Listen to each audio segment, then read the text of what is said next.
My name is Sam Gituku and our sign language interpreter is Yola Nzale. Now, it's been more than 10 hours since the search and rescue efforts commenced at the site of a collapsed building in South Sea. A multi-agency team has been coordinating the efforts to save the lives of 4 people believed to be under the rubble. Reports indicate that one of the victims had earlier on Friday made contact with his family but has been unreachable for several hours since the operation, and the operation continues as officers comb through the rubble, a building that is said to that was to be constructed until 16 floors. Our reporter Melita Oletenges is at the scene and now joins us. Melita, if you can hear me, we see the operation continuing. What would you say is the progress so far?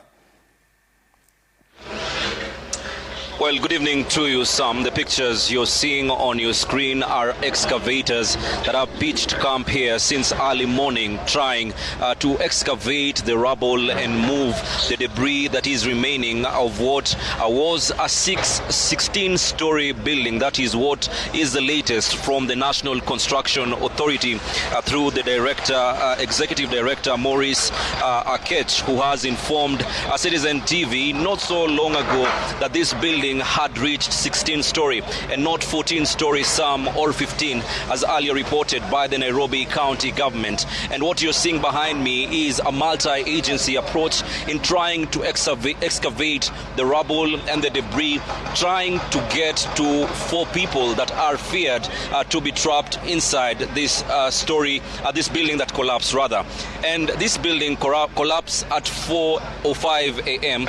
From the reports that we are getting, and as per the CCTV footage that we gathered from nearby vicinity. And from eyewitnesses' reports, they are saying that the moment this building went down, they first had some sort of a rumble and shaking, and then as the people who are now feared to be trapped inside were trying to get away, unfortunately they couldn't get away in time, and now the rescue operation is ongoing to try and get to the 4 people that are feared trapped inside. Sam, we've managed to speak to a number of families here who are family members to the 4 people who are feared trapped inside, and they're saying that up to until 12 p.m. In the afternoon, they were able to communicate with one person who's their family member, and he was actually calling using their phone, and he was saying, please hurry and try and get us out of here, but they lost contact about 1 p.m. and they are saying that they haven't been able to speak to them since. Some adjacent to the building that went down is another building that has so many stories as well, but the structural integrity of that building has also been affected as a result of the collapsed building, and you can see gaping holes from here, and as well as cracks that have come out, and there have been also questions that have arisen from that particular building, and they are asking, the residents are now asking, they are concerned, and they are asking which way forward from here now, because they don't know whether that building is also going to come down. But we have a multi-agency team here working around the clock to try and get to the 4 people feared trapped inside, and of course residents gathered here trying to witness, and of course you can also feel just how much the emotions here are palpable, because these are people who are well known in the estate, and so the residents here are actually emotional as to what has just happened behind me, Sam.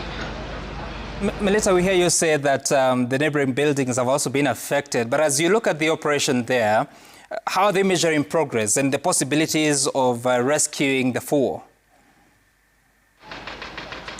Well, Sam, the search and rescue operation, which is the priority here, has been progressive from the moment we got here. We understand that the excavators and the rescue team and the disaster management team here arrived here from as early as 10 to 11 a.m. and they have been pitching camp. It has been progressive. However, families here, gathered here, especially those ones that are related to the people trapped inside, are saying that how they wish the government would have more hands on deck because they feel like since they had communication with those inside, they feel like if they were there was a more fast approach to try and remove the rubble, then they would have higher chances of at least reconnecting with their loved ones. And so they're urging the government to at least have more hands on deck.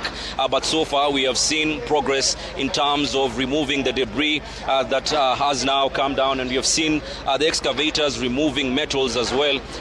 They are using quite a strategic approach, Sam, because we've seen they've started from this is what now should have been the top floor, and they're now moving progressively towards the other floors.